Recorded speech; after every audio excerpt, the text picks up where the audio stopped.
guys, today I'll be showing you how I achieved this look. I am doing the knotless braids, or some may call it Leray braids, but with mine I did them longer. So the products that I used was 1 pack of hair, which comes in 3. I will put the picture somewhere along in the video. I don't remember the name, so I'll put that also. I also use the Shine and Jam edge control, I believe.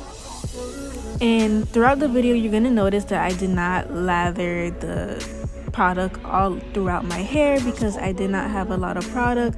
So I would recommend you please get a decent amount of Shine and Jam, as you can see what I just showed you guys, and make sure it'll last throughout this whole hairstyle, because I feel like that is the #1 key to make sure that your hair is locked into the braid and you don't have any type of flyaways.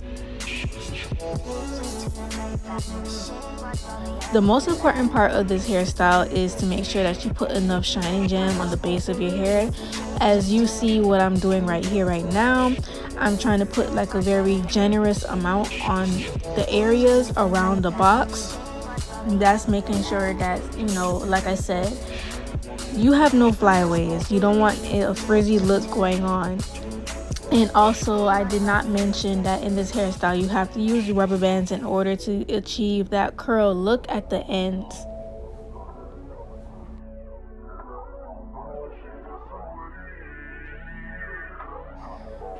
For this next part, you see that I took 1 piece of braiding hair and I split it in 2.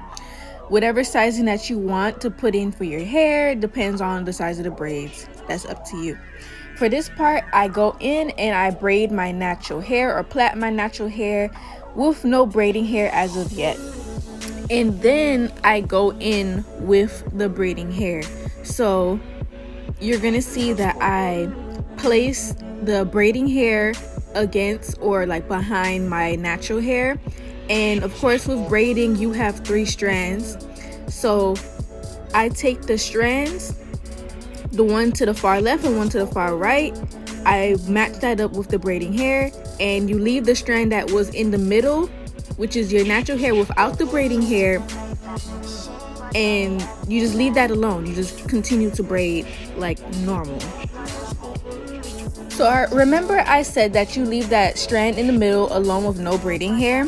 So now you're going to make sure that strand is either to the left or to the right, and you're going to add the braiding hair like in the other step all over again. And that's basically what you're doing throughout this whole hairstyle. You're making sure that all 3 of the strands has braiding hair so you can continue on with the hairstyle.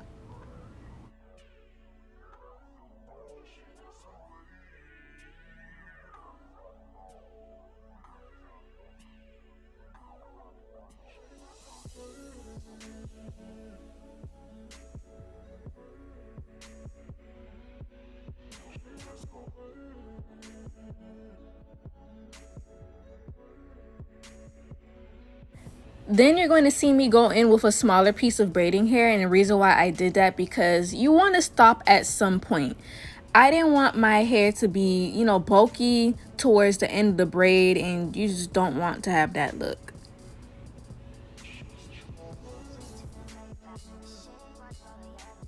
Now I have reached to the end of the braid, and all you're going to do is put a rubber band on it.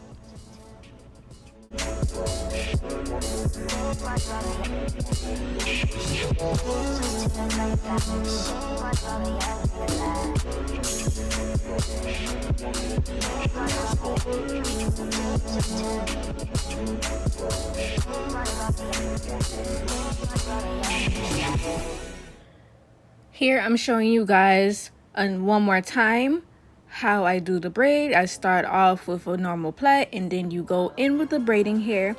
And keep in mind what I said, that we have 3 strands whenever we're doing a plait.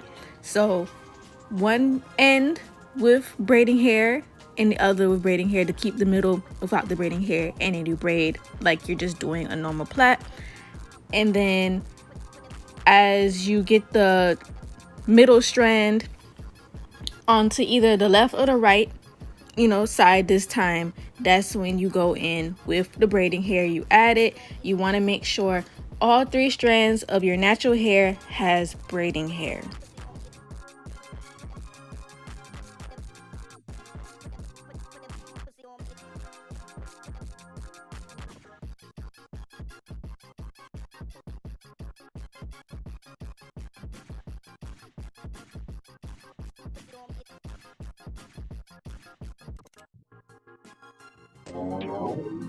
OJC.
For this next part, now that I have the perm rods in, I will be showing you in another clip how I applied the perm rods.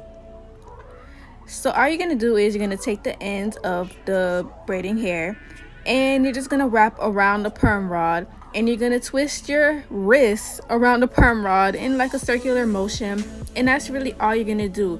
You just want to have that ringlet look to the curl after you take the perm rod off, and that's about it for this video.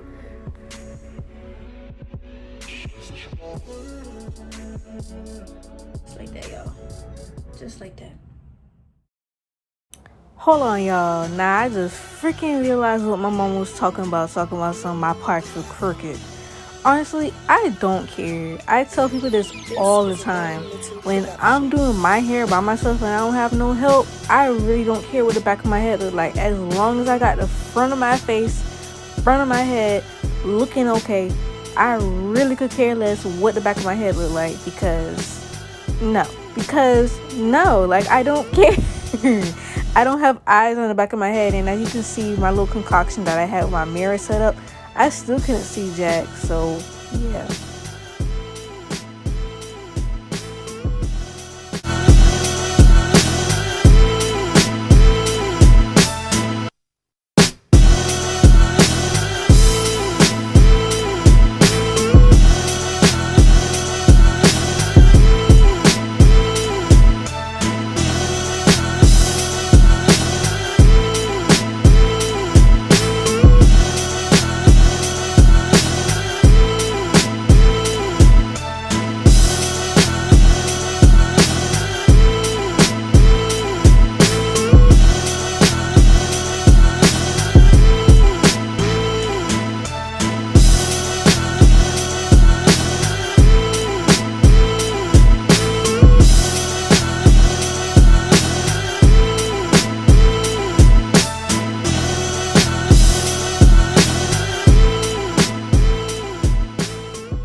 This side came out the way it did because I needed more hot water. Like the water wasn't hot enough. This, of course, the water was fresh and it gave it more of the ringlet, look that I was going for. This is what I wanted. This is not what I wanted. So I have to go over this side again. If the parting in the back looks crooked, jacked up, or whatever, like I said, like I'm not a pro, I'm not a hairstylist. I just did this to protect my hair for like until it's for me to redo these. Lighting is going to be really bad because I don't have good lighting in my room. I am in the process of trying to look for a lamp, or something to put in my room with good lighting. I don't have a ring light, so please bear with me. But if you like this video, please give it a big thumbs up. Subscribe if you haven't. And leave a comment like, how did I do? Because, you know, your girl's not a hairstylist, but I think I did pretty well for my first time on doing the Leray braids. So leave a comment like, what did you guys think that did I miss out on anything? Was I supposed to do something? Like I said, I believe the reason why the other side of my hair didn't curl properly is because the water wasn't hot enough. Because like I said, like I had to let the hair take turns on using the perm rods because I don't have a lot of perm rods. That's it for today's video. See you on the flip side. Bye guys.